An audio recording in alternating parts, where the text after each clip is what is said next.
এবার টি-20তে শক্তিশালী একাদশ নিয়ে মাঠে নামছে বাংলাদেশ। ওপেনিংয়ে সাইফ হাসান, তার সঙ্গে তানজিদ হাসান তামিম। ওয়ানডাউনে ফিরবেন লিটন কুমার দাস, ফিনিশিংয়ে ইনফর্ম নুরুল হাসান সোহান।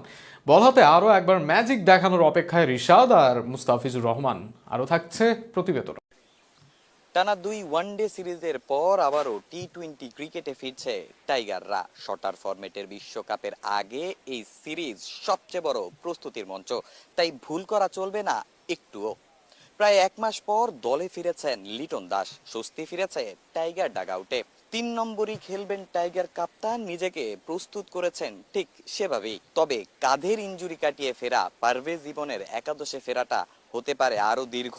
প্রথম ম্যাচে সাইফ হাসান এবং তানজিদ তামিমের উপরই ভরসা রাখবেন টিম ম্যানেজমেন্ট, কেননা এশিয়া কাপে পারভেজ ইমনের জায়গায় সুযোগ মিলেছিল সাইফের। এরপর তার গল্পটা কেবল সফলতার। তবে ক্যাপ্টেনের চাওয়া ডানহাতি ব্যাটার যেন ধরে রাখেন তার ধারাবাহিকতা। ব্যাটিং প্লাস বোলিংও সে কার্যকারিতা দিচ্ছে এবং ওয়ানডেতেও দেখেন যে সে বল করেছে সাকসেস এবং ব্যাটিং তো সাকসেস হচ্ছে।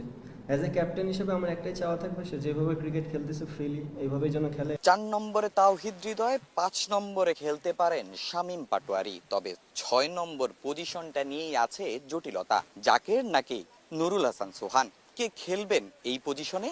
দুজনকেই এদিন অনুশীলনে দেখা গেছে বেশ সিরিয়াস, দুজনেই নেট করেছেন একসঙ্গে।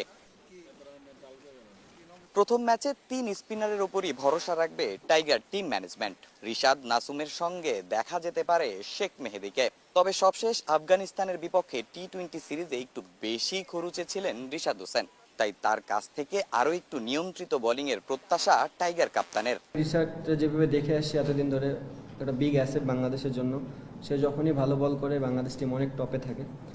অ্যাট দ্য সেম টাইম তার ব্যাটিংটাও অ্যাজ এ টিমের আমার কাছে দরকার। প্রথম ওয়ানডের মতো প্রথম টি-20তেও পেস ডিপার্টমেন্টে ভরসা থাকবে কেবল তাসকিন মুস্তাফিজের উপরে। এদিন দুজনই অনুশীলন করেছেন বেশ স্বাচ্ছন্দ্যে। এদিকে মিরপুরে ওয়ানডে সিরিজে ছিল দর্শকের খরা, কালো পিচ নিয়ে হয়েছে নানা সমালোচনা। তবে সাগরিকার এই উইকেট বলছে ভিন্ন কথা, এখানে রান হবে অনেক। দেখা যাবে 4 ছক্কার মহড়া। সেই হিসাবে বলাই যায় সাগরিকার এই গ্যালারি থাকবে দর্শকে ভরা।